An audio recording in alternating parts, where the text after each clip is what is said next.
Arthur Conan Doyle, el médico moreno.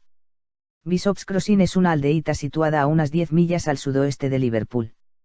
En los primeros años de la década del 70 ejercía allí su profesión un médico que se llamaba Aloysius Lana. Nada se sabía en la región ni de su vida pasada ni de los motivos que le habían llevado a establecerse en aquel villorrio del Lancashire. Dos cosas únicamente se sabían con certeza acerca de él: una, que había conseguido con brillantes exámenes su título en Glasgow; la otra, que descendía indudablemente de alguna familia de los trópicos y que era de un color moreno tan oscuro, que daba pie a sospechar que había en su ascendencia sangre de hindúes. Sin embargo, los rasgos faciales suyos predominantes eran europeos, y su porte y su cortesía solemne parecían indicar procedencia española. Su piel morena, sus cabellos de un negro lustroso y los ojos negros y brillantes, sombreados por unas cejas tupidas, formaban fuerte contraste con los campesinos ingleses de pelo rubio o castaño, por lo que pronto se conoció al recién llegado por el apodo de el médico moreno de Bishop's Crossing.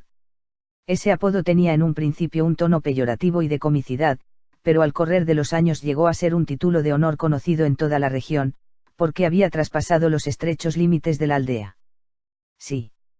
El recién llegado demostró que era un hábil cirujano y un consumado médico. La clientela de distrito había estado hasta entonces en manos de Edward Robe, hijo de Sir William Robe, la lumbrera médica de Liverpool. El hijo no había heredado el talento del padre y el doctor Lana le desplazó rápidamente, contribuyendo a ello su aspecto y sus maneras. Tan rápido como su triunfo profesional fue el que obtuvo en el terreno social. Una notable intervención quirúrgica llevada a cabo en la persona del honorable James Lowry, hijo segundo de Lord Belton, le sirvió de introducción entre las familias distinguidas del condado, ganándose las simpatías por su conversación y por la elegancia de sus maneras. La falta de antecedentes y de parientes constituye a veces una ventaja, más que un inconveniente, para abrirse camino en sociedad, y al agraciado doctor le bastó como recomendación su propia distinguida personalidad. Un solo defecto le encontraban sus enfermas y enfermos. Uno solo. Parecía resuelto a permanecer soltero. Eso resultaba tanto más notable cuanto que la casa en que vivía era muy espaciosa y porque no era un secreto que sus éxitos profesionales le habían permitido ahorrar una suma importante de dinero. Las casamenteras de la región se entretuvieron al principio en combinar su apellido con una u otra de las jóvenes casaderas, pero conforme fueron pasando los años sin que el doctor Lana rompiese su soltería, empezaron todos a pensar, que por una u otra razón, ya no se casaría.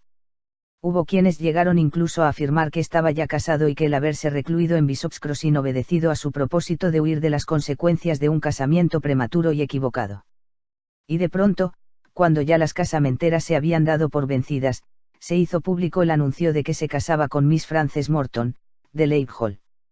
Miss Morton era una joven muy conocida en la región, porque su padre, James Haldane Morton, había sido el terrateniente dueño de las tierras de Bishop's Crossing. Pero los padres de la joven habían fallecido y ésta vivía con su único hermano Arthur Morton, que era quien había heredado las tierras. Miss Morton era una mujer de estatura elevada y porte majestuoso, célebre por su genio rápido e impetuoso y por la energía de su carácter. Conoció al doctor Lana en un garden party y surgió entre ellos una amistad que maduró rápidamente hasta convertirse en amor. No era posible imaginar un afecto recíproco mayor. Había alguna discrepancia en sus edades, porque él había cumplido los 37, y ella tenía solo 24, pero, salvo este detalle, ningún reparo se podía poner a aquella boda. Se anunció el compromiso en el mes de febrero y la boda tendría lugar en el mes de agosto. El doctor Lana recibió el día 3 de junio una carta que procedía del extranjero. En una aldea pequeña, el cartero está en situación de ser el amo de las habladurías. Mr. Bankley, encargado de correos Bishop's Crossing, estaba en posesión de muchos de los secretos de sus convecinos. Lo que en esta carta de que hablamos le llamó la atención fueron lo raro del sobre, el hecho de que la letra era de hombre, el punto de procedencia, Buenos Aires, y el sello de la República Argentina. No recordaba que el doctor Lana hubiese recibido ninguna otra carta del extranjero y por esa razón se fijó en ella de una manera especial antes de entregarla al repartidor. Este la entregó en el reparto de la tarde del mismo día. A la mañana siguiente, es decir, el 4 de junio, el doctor Lana fue a visitar a Miss Morton, con la que celebró una larga entrevista, observándose que al salir de ella lo hizo presa de una gran agitación. Miss Morton no salió en todo el día de su cuarto y su doncella la encontró varias veces llorando. Antes de una semana era un secreto a voces en toda la aldea que el compromiso matrimonial había quedado roto y que el doctor Lana se había portado de una manera vergonzosa con la joven, hasta el punto de que el hermano de esta, Arthur Morton, hablaba de cruzarle la cara a latigazos. En qué punto concreto estribaba esa conducta vergonzosa del doctor era cosa que ignoraba la gente, porque cada cual hacía su propia hipótesis, pero todos se fijaban, y ese hecho era un síntoma evidente de la conciencia culpable, en que el doctor era capaz de dar rodeos de muchas millas para no pasar por delante de las ventanas de Lake Hall y que no acudía a los servicios religiosos de los domingos en la mañana en los que se habría tropezado con la joven. Apareció también en el Lancer un anuncio ofreciendo el traspaso de una clientela médica, aunque sin dar el nombre del lugar en que ésta se hallaba situada, pero se supuso por algunos que se trataba de Bishop's Crossing y que ello significaba que el doctor Lana se retiraba del escenario de sus éxitos. Así estaban las cosas, cuando la tarde del lunes 21 de junio ocurrió un hecho nuevo que convirtió lo que había sido un simple escándalo de aldea en una tragedia que llamó la atención de todo el país. Habrá que entrar en algunos detalles para que los hechos de aquella tarde adquieran un valor de relieve. Los únicos ocupantes de la casa en que vivía el doctor eran su ama de llaves, una mujer anciana y sumamente respetable llamada Martha Bowles, y una sirvienta joven, Mary Pilling. El cochero y el empleado de la consulta dormían fuera. El doctor solía permanecer por las noches en su despacho, contiguo al quirófano y situado en la parte de la casa más alejada de la servidumbre. Esa parte de la casa tenía puerta independiente para mayor comodidad de los enfermos, de modo que el doctor podía recibir visitas sin que se enterase nadie. En realidad, era cosa corriente que, cuando algún enfermo llegaba a horas avanzadas, le abría la puerta el doctor mismo para que pasase el quirófano, porque tanto la doncella como el ama de llave solían retirarse a una hora muy temprana. La noche de que hablamos, Martha Bowles entró en el despacho del doctor a las 9:30 y le encontró escribiendo en su mesa de trabajo. El ama de llaves le dio las buenas noches, envió luego a la doncella a dormir y anduvo por su parte atareada en menesteres propios de la casa hasta las 11 menos cuarto. Daban los 11 en el reloj del vestíbulo cuando ella se dirigió a su habitación. Llevaba en esta algo así como un cuarto de hora o 20 minutos cuando oyó un grito o una voz de llamada que parecía proceder de interior de la casa. Esperó algún tiempo, pero el grito no volvió a repetirse. Muy alarmada, porque aquella voz había sido lanzada con gran fuerza y apremio, se puso la bata y corrió lo más rápido que le permitieron sus piernas hacia el despacho del doctor. Dio unos golpes en la puerta y le contestó desde adentro una voz. ¿Quién es? Soy yo, señor, la señora Bowles. Le ruego que no me moleste. Retírese inmediatamente a su habitación, le contestó una voz que, según ella le pareció, era la de su amo. Pero el tono fue tan brutal y tan desacostumbrado, dadas las maneras de doctor, que el ama de llaves se sintió sorprendida y lastimada. Señor, es que me pareció que había llamado usted, dijo ella a modo de explicación, pero no recibió respuesta alguna. La señora Bowles se fijó, cuando volvía a su cuarto en la hora que marcaba el reloj. Eran las 11:30. Entre las 11 y las 12, el ama de llaves no podía concretar la hora exacta, acudió una cliente a la consulta del doctor, pero no tuvo respuesta alguna a sus llamadas. La tardía visitante era la señora Madin, esposa del tendero de ultramarinos de la aldea, porque su marido estaba gravemente enfermo de fiebres tifoideas y el doctor Lana le había recomendado que fuese a verle a última hora y le comunicase el estado en que se encontraba el enfermo.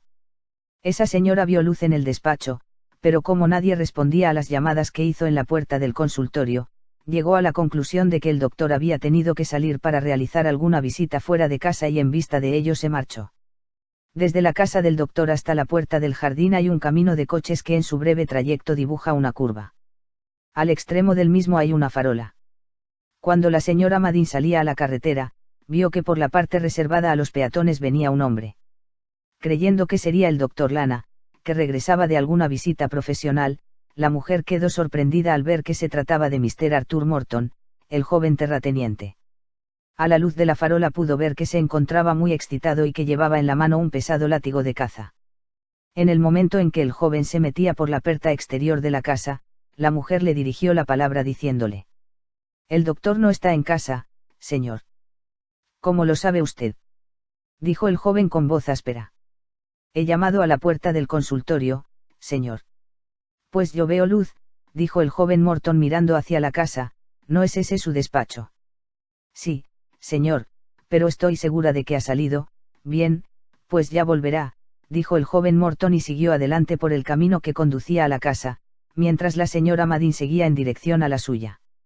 El marido de esta señora sufrió a las 3 de la mañana una brusca recaída y, alarmada la mujer a la vista de los síntomas, decidió marchar inmediatamente en busca del médico. Al entrar por la puerta exterior quedó sorprendida viendo que una persona parecía estar oculta entre los arbustos de laurel.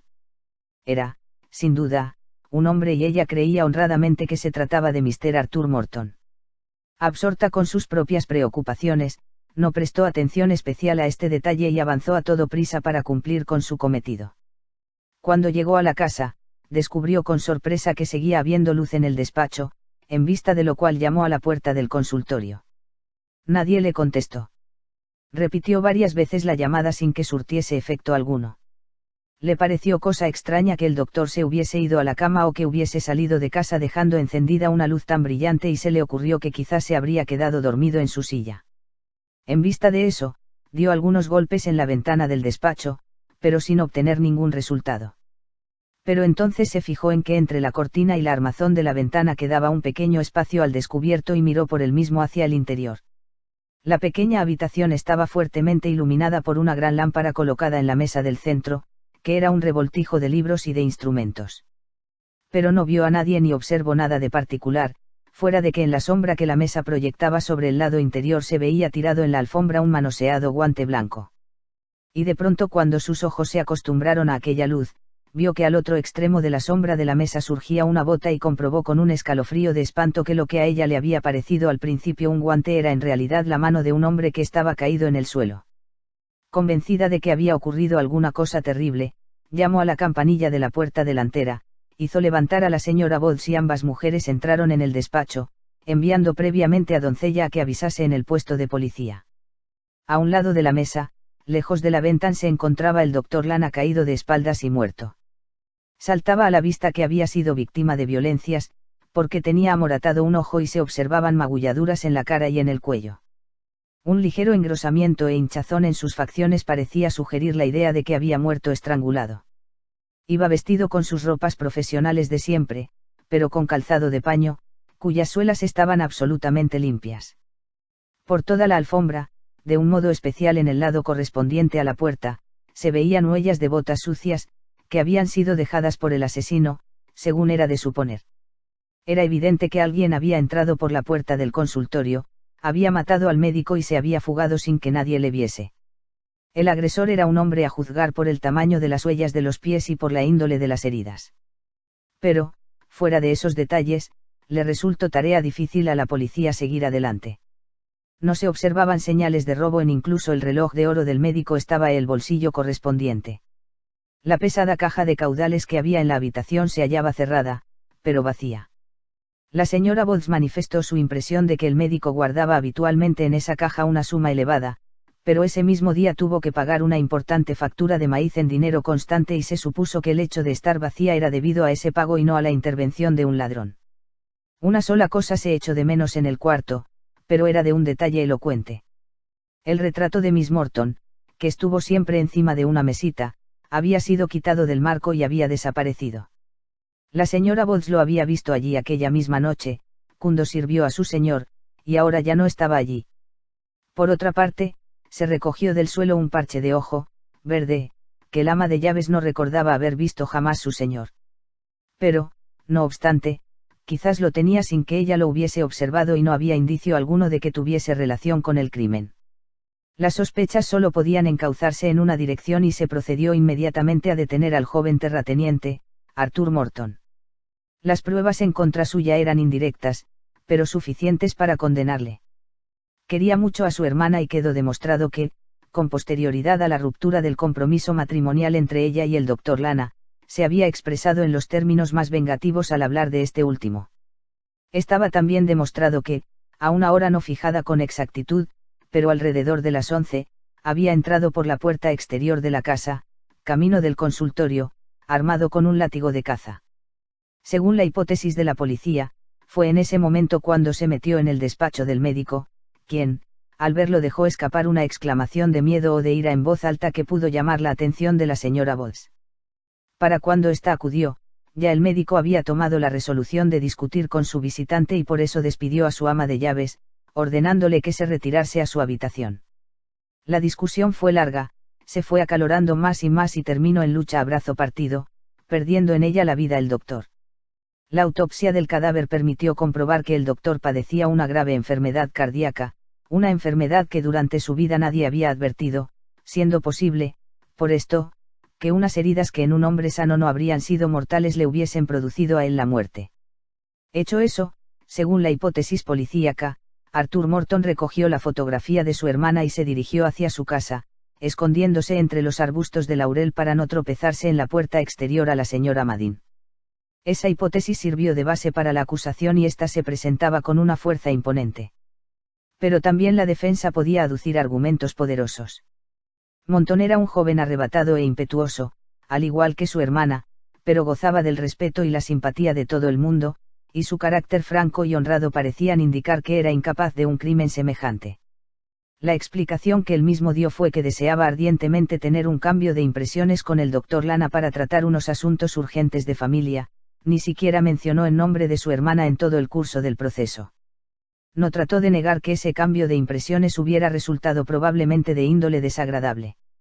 Una cliente del médico le dijo que éste había salido y por esa razón estuvo esperando su regreso hasta cerca de las 3 de la madrugada, pero viendo que a esa hora no había regresado, renunció a sus propósitos y volvió a su casa. En cuanto a la muerte del doctor, sabía acerca de ella tan poca cosa como el mismo guardia de orden público que le detuvo. Con anterioridad a esa época había sido amigo íntimo del muerto, pero determinadas circunstancias, de las que prefería no hablar, habían producido un cambio en esos sentimientos. Eran varios los hechos que contribuían a establecer su inocencia. El doctor Lana vivía aún a las 11:30 de la noche y se encontraba dentro de su estudio. La señora Bowles estaba dispuesta a asegurar bajo juramento que ella había oído su voz a aquella hora. Los amigos del acusado sostenían que probablemente el doctor Lana no se encontraba solo en ese instante.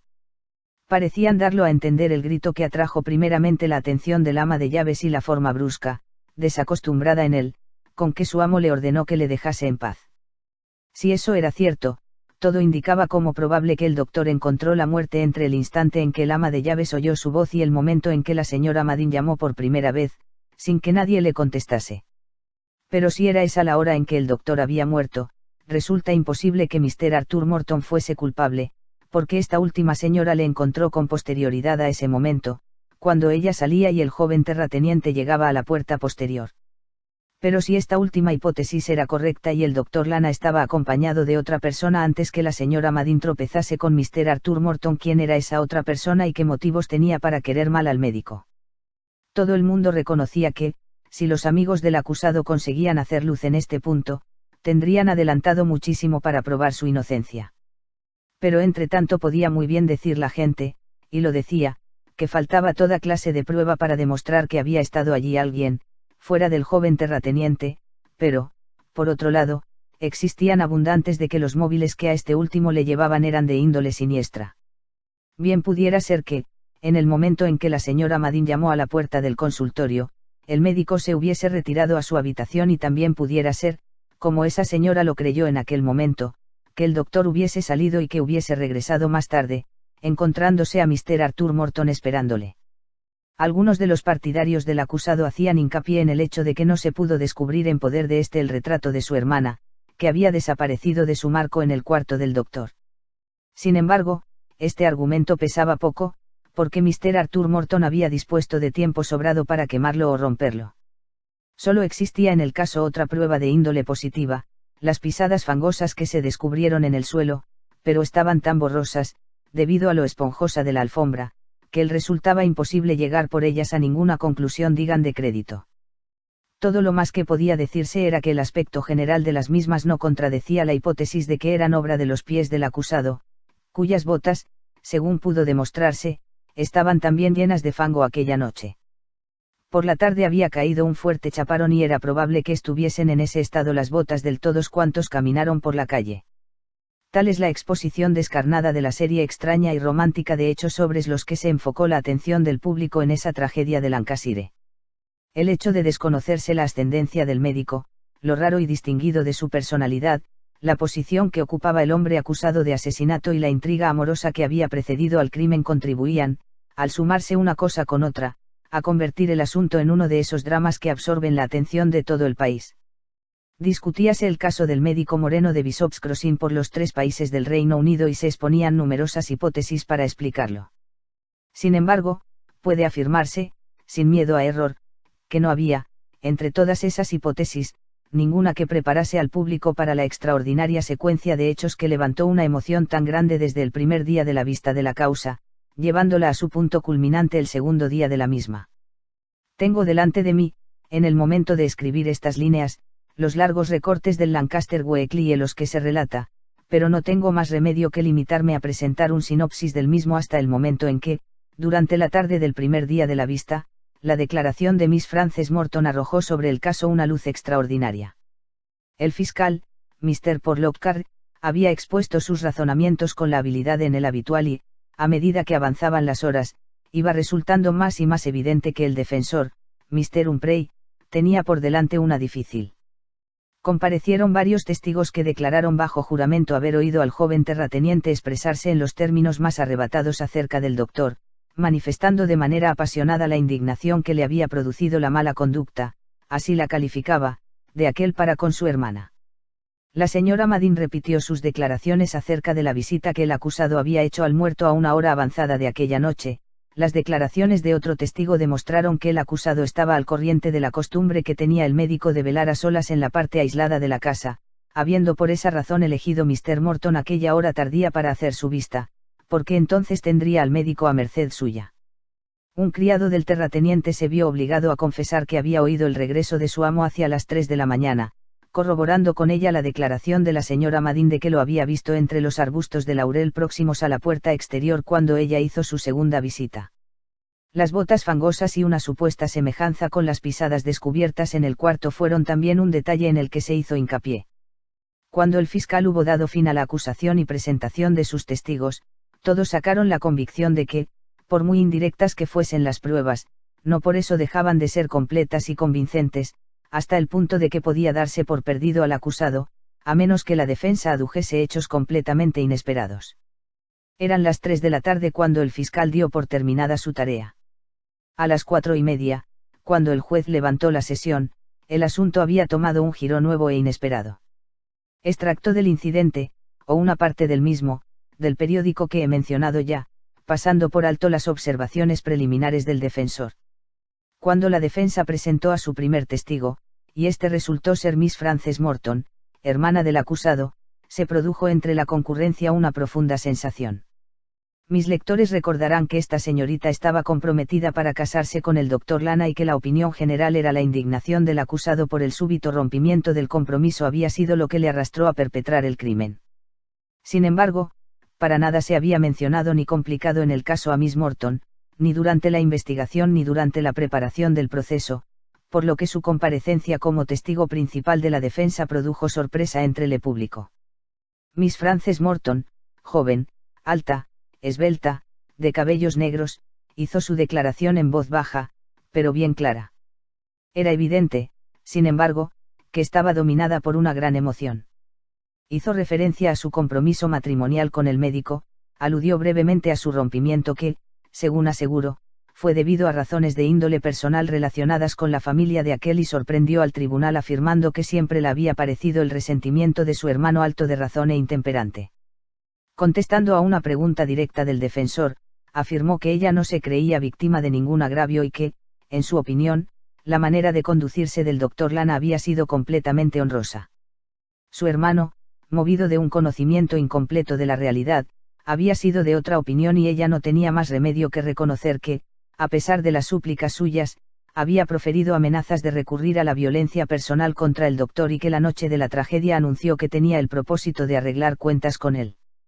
Ella hizo cuanto estuvo en su mano para que adoptase una actitud más razonable, pero su hermano era muy terco cuando se dejaba llevar de sus sentimientos o de sus perjuicios. Las declaraciones de la joven parecieron, hasta ese momento, perjudicar más bien que favorecer al acusado. Sin embargo, el defensor pasó a plantearle algunas preguntas que arrojaron sobre el caso una luz muy distinta, poniendo al descubierto una maniobra inesperada de la defensa. Mr. Humphrey, ¿le cree usted a su hermano culpable de este crimen? El juez, no puedo permitir esa pregunta, Mr. Humphrey. Estamos aquí para tratar de hechos, no de opiniones. Mr. Humphrey, ¿sabe usted que su hermano no es culpable de la muerte del Dr. Lana? Miss Morton, sí, sé que no es culpable. Mr. Humphrey, ¿cómo lo sabe usted? Miss Morton, porque el Dr. Lana no ha muerto. Se produjo en la sala un largo murmullo de emoción, que interrumpió el interrogatorio de la testigo.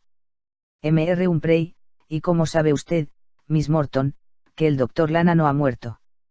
Miss Morton, porque he recibido una carta suya posterior a la fecha de su supuesta muerte. Mr. Humphrey, ¿tiene usted esa carta? Miss Morton, sí, pero preferiría no enseñarla. Mr. Humphrey, ¿tiene usted el sobre? Miss Morton, sí, lo tengo aquí. Mr. Humphrey, ¿qué sello de procedencia tiene? Miss Morton, de Liverpool. Mr. Humphrey, ¿y qué fecha? Miss Morton, 22 de junio. Mr. Humphrey, es decir, un día después del de la supuesta muerte. ¿Está usted dispuesta a declarar bajo juramento que es la letra del doctor? Miss Morton, sin duda alguna. Mr. Humphrey, dispongo de otros 6 testigos que declararán que esta carta está escrita de puño y letra del doctor Lana, señor juez. El juez, en ese caso, tendrá usted que presentarlos mañana. Mr. Porlockar, fiscal, pues entre tanto, señor, pedimos que se nos entregue ese documento, a fin de que los peritos puedan emitir dictamen y poner en claro que se trata de una imitación de la letra del caballero que seguimos afirmando está muerto. No necesito hacer resaltar que esta hipótesis, que de manera tan inesperada se nos presenta, pudiera muy bien ser un recurso muy transparente adoptado por los amigos del hombre que está en el banquillo para desviar el curso de este proceso. Quiero llamar la atención acerca del hecho de que esta señorita, según su propio relato, ha estado en posesión de esta carta durante todo el tiempo transcurrido en la investigación judicial y los trámites del Tribunal de Policía. Ahora pretende hacernos creer que ella dejó que esos trámites siguiesen adelante, a pesar de que tenía en el bolsillo una prueba que habría bastado para que terminasen. Mr. Humphrey, ¿puede dar usted una explicación a esa conducta, Miss Morton? Miss Morton, el doctor Lana deseaba que nadie conociese su secreto. Mr. Porlockar, ¿y por qué entonces lo acaba de dar usted a la publicidad? Miss Morton, para salvar a mi hermano. Estalló en la sala un murmullo de simpatía, que el juez cortó en el acto. El juez, admitiendo esa línea de la defensa, corresponde a usted, Mr. Humphrey, hacer luz sobre quién es el hombre en cuyo cadáver han reconocido al doctor Lana tantos de sus amigos y enfermos. Un jurado, ¿ha habido alguna que haya manifestado dudas a ese respecto? Mr. Porlockar, ninguno, que yo sepa. Mr. Humphrey, confiamos en poner en claro el asunto. El juez, pues, entonces, se suspende la vista hasta mañana. Este nuevo giro tomado por el proceso despertó el máximo interés entre el público en general. Los periodistas no pudieron hacer ningún comentario, porque la causa estaba todavía indecisa, pero en todas partes se preguntaban hasta qué punto podía ser verdadera la declaración de Miss Morton y si no se trataba simplemente de un astuto ardid para salvar a su hermano. Presentábase ahora la evidente alternativa de que, si el doctor desaparecido no estaba muerto, por una extraordinaria casualidad, debía entonces hacérsele responsable de la muerte de aquel desconocido cuyo cadáver se encontró en su despacho y que tenía con él un parecido tan completo. Quizás la carta que Miss Morton rehusaba entregar contenía la confesión del crimen, por lo que se encontraba en la terrible situación de tener que sacrificar a su antiguo enamorado si quería salvar a su hermano de la horca. Al día siguiente por la mañana, la sala del tribunal se vio concurrida de público hasta desbordar y corrió por la concurrencia un murmullo de emoción cuando vieron que Mr. Humphrey entraba muy excitado, hasta el punto de que ni sus nervios, bien entrenados, eran capaces de ocultar su estado de ánimo cuando cambió impresiones con el fiscal. Se cruzaron entre uno y otro, algunas frases precipitadas, que dejaron en la cara de Mr. Porlockar una expresión de asombro. Acto seguido, el defensor, dirigiéndose al juez, anunció que, con el consentimiento del señor fiscal, no volvería a citarse a la joven que había declarado el día anterior. El juez, por lo que veo, Mr. Humphrey, deja usted el asunto en una situación muy poco satisfactoria. Mr. Humphrey, señor, quizás el testigo que voy a citar contribuya a ponerla en claro. El juez, pues, entonces, nombre a ese testigo. Mr. Humphrey, presento como testigo al doctor Aloysius Lana. El abogado defensor pronunció durante su carrera muchas frases elocuentes, pero con seguridad que jamás logró producir tan profunda sensación como con esta de ahora, que era tan breve. Todo el mundo en la sala se quedó asombrado y atónito cuando compareció ante sus ojos, en el tablado de los testigos, el hombre mismo cuya muerte venía siendo objeto de tanta discusión. Los asistentes que le habían conocido en Bishop's Crossing le vieron ahora, enjuto y severo, con una expresión profundamente preocupada en sus facciones. Pero, no obstante su porte melancólico y su abatimiento, muy pocos de los allí presentes habrían podido decir que conocían a algún hombre de aspecto más distinguido. Saludando al juez con una inclinación, le preguntó si se le permitía hacer una declaración. Al contestarle el juez que todo cuanto dijese podría servir de acusación contra él, volvió a inclinarse y prosiguió. Mi propósito es no callarme nada y manifestar con absoluta franqueza todo cuanto ocurrió la noche del 21 de junio. Si yo hubiese sabido que estaba padeciendo un inocente y que tan grandes preocupaciones había acarreado yo a quienes mayor amor profesaba en el mundo, hace mucho tiempo que me habría presentado, pero hubo diversas razones que impidieron que llegasen esas cosas a conocimiento mío. Que un hombre desdichado se esfumase del mundo en el que había vivido, pero no preví que mis actos afectasen a otras personas. Permítaseme, pues, reparar lo mejor que pueda el daño que ha causado. Todo aquel que esté familiarizado con la historia de la República Argentina conoce muy bien el apellido Lana.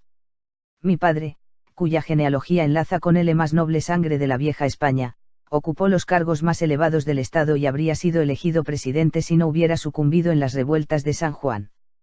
Mi hermano gemelo, Ernesto, y yo habríamos tenido por delante un magnífico porvenir, de no mediar pérdidas financieras que nos obligaron a ganarnos la subsistencia.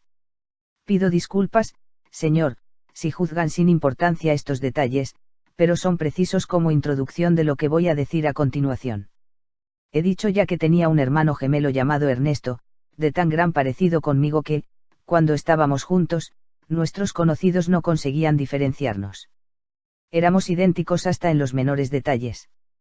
El parecido fue haciéndose menos marcado a medida que tuvimos más años, porque ya entonces la expresión de nuestras facciones no era la misma, pero las diferencias seguían siendo muy ligeras cuando dormíamos. No parece bien que me detenga en hablar demasiado de un hombre ya difunto, tanto más cuanto se trata de mi único hermano, pero quienes le conocieron pueden dar informes acerca de su carácter. Yo me limitaré a decir, porque no tengo más remedio que decirlo, que durante mi primera juventud llegué a concebir horror hacia mi hermano y que ese aborrecimiento que le tomé estaba bien fundado. Mi buen nombre sufrió las consecuencias de la conducta de mi hermano, porque nuestro gran parecido hizo que se me atribuyesen muchos de sus actos. Ocurrió de pronto que, en un asunto sumamente deshonroso, trató mi hermano de arrojar sobre mí todo el odio que se despertó con dicho motivo, y yo entonces no tuve más remedio que abandonar para siempre la Argentina y tratar de abrirme camino en Europa. Verme libre de su odiosa presencia me compensó con creces de mi destierro voluntario de la patria. Disponía de dinero suficiente para costearme los estudios de medicina en Glasgow y, por último, abrí mi consultorio en Bishop's Crossing, firmemente convencido de que jamás volvería a oír hablar de mi hermano en este lejano villorrio de Lancashire.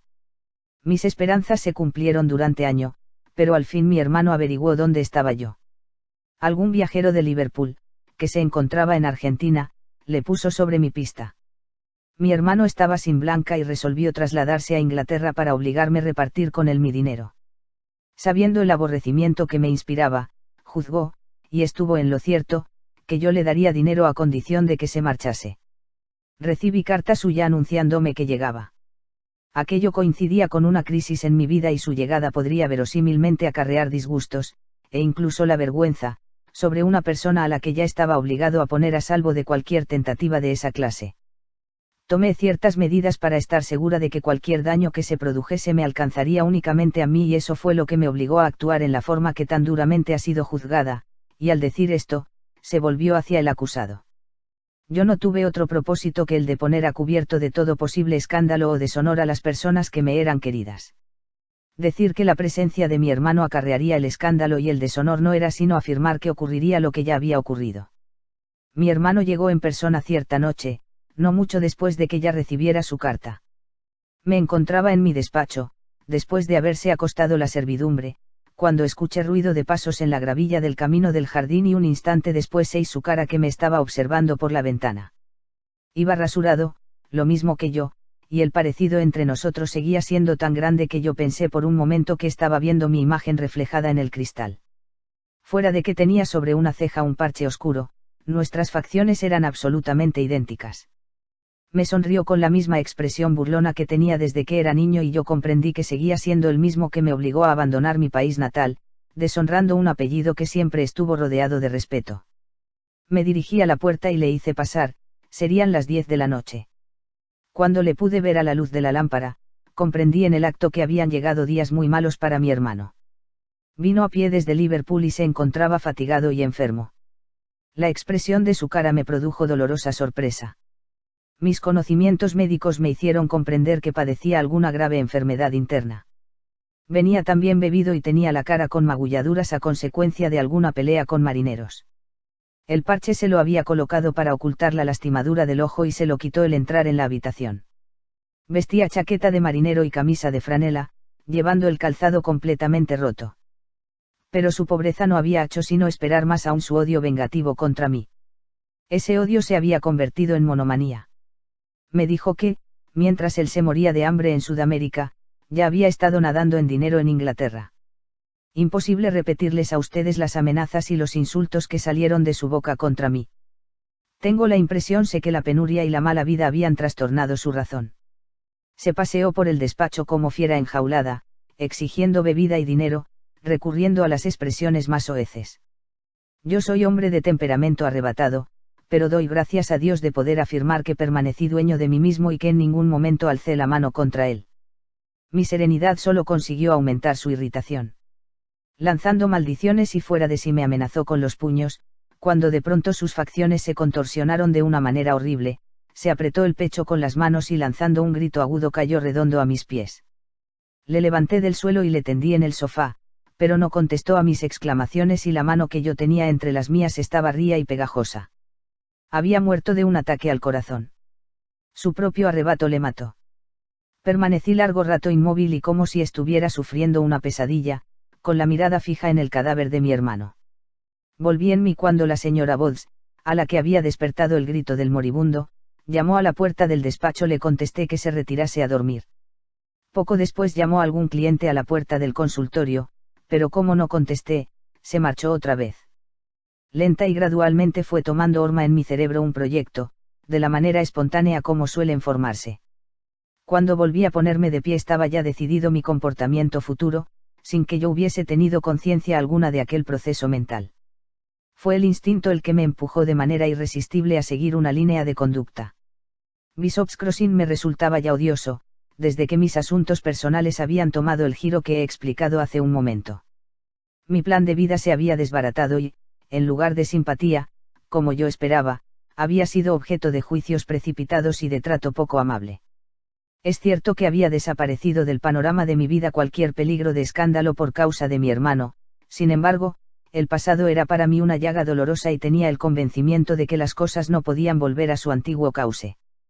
Quizá mi sensibilidad estaba exacerbada en exceso y quizá fui yo injusto en mi falta de tolerancia con otras personas, peor lo cierto es que me hallaba poseído de esa clase de sentimientos, no podía sino acoger con agrado cualquier posibilidad que iba a permitirme romper completamente con el pasado. Allí, tendido en el sofá, había un hombre tan parecido a mí, que éramos completamente iguales, salvo un ligero abotargamiento y aspereza en las facciones. Nadie lo había visto entrar y nadie podía echarlo de menos. Tanto él como yo estábamos completamente afeitados y sus cabellos eran más o menos igual de largo que los míos. Si yo cambiaba con él la ropa, encontrarían al doctor Aloysius Lana muerto en su despacho y allí habría acabado la vida de un infeliz y su historia vergonzosa. En mi despacho tenía yo suficiente dinero para empezar a vivir en algún otro país. Marcharía a Liverpool de noche y a pie, sin que nadie reparase en mí. Una vez en el gran puerto, no me costaría trabajo encontrar manera de abandonar Inglaterra. Después de fracasadas mis esperanzas, prefería vivir humildemente en donde nadie me conociese, que seguir en Bishop's Crossing, donde tenía que verme a cada instante cara a cara con las personas que ya deseaba, si era posible, olvidar. Resolví, pues, llevar a cabo esa permuta. Cambié de ropa. No quiero entrar en detalles, porque su recuerdo me resulta tan doloroso como, lo fue su ejecución. El hecho es que antes de una hora yacía mi hermano vestido hasta en los menores detalles con mi ropa, mientras yo me deslizaba subrepticiamente por la puerta del consultorio, siguiendo el sendero de la fachada posterior que cruza por algunos campos, me encaminé de la mejor manera que pude en dirección a Liverpool, ciudad a la que llegué aquella misma noche. Lo único que me llevé de la casa fueron mi dinero y un determinado retrato, pero en mi precipitación me olvidé del parche que mi hermano llevaba encima del ojo. Todo lo demás que a él le pertenecía, me lo apropié. Le doy mi palabra, señor juez, de que no se me ocurrió ni por un instante la idea de que todo el mundo iba a pensar que yo había sido asesinado, ni supuse que nadie sufriría graves perjuicios por efecto de una estratagema con la que ya pretendía iniciar una nueva vida. Fue, por el contrario, el pensamiento de que libraba a otras personas de la carga de mi presencia lo que mayor influencia ejerció en mi alma. Aquel mismo día zarpaba de Liverpool un barco de vela con destino a La Coruña. Tomé pasaje en el mismo pensando que el viaje me proporcionaría tiempo para recobrar mi equilibrio moral y para meditar en mi porvenir. Pero me ablandé aún antes de embarcar. Pensé que había en el mundo una persona a la que no tenía derecho a entristecer ni siquiera durante una hora. Por muy duros y agresivos que hubiesen sido conmigo sus parientes, ella llevaría luto por mí en su corazón, porque comprendía y apreciaba los móviles a que había obedecido mi conducta. Si el resto de su familia me censuraba, ella por lo menos no me olvidaría. Por esa razón le envié una carta, exigiéndole secreto, para librarla de un pesar que no merecía. Si ella ha roto el secreto apremiada por los acontecimientos, ya se lo perdono y guardo para ese acto toda mi comprensión.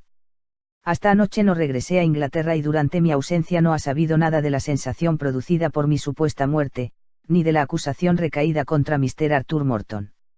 En la última edición de un periódico de la tarde, leí el relato de la vista de la causa en el día de ayer, por lo que he acudido esta mañana en el más rápido de los expresos, para dar testimonio de la verdad. Tal fue la extraordinaria declaración del doctor Aloysius Lana, que sirvió para cerrar súbitamente la vista de la causa. Una investigación posterior corroboró sus afirmaciones, hasta el punto de que se puso en claro incluso el nombre del barco en el que su hermano había llegado desde Sudamérica. El médico de ese barco testificó que durante la travesía Ernesto Lana padeció debilidad de corazón y que los síntomas de la misma hacían prever una muerte como la que había tenido.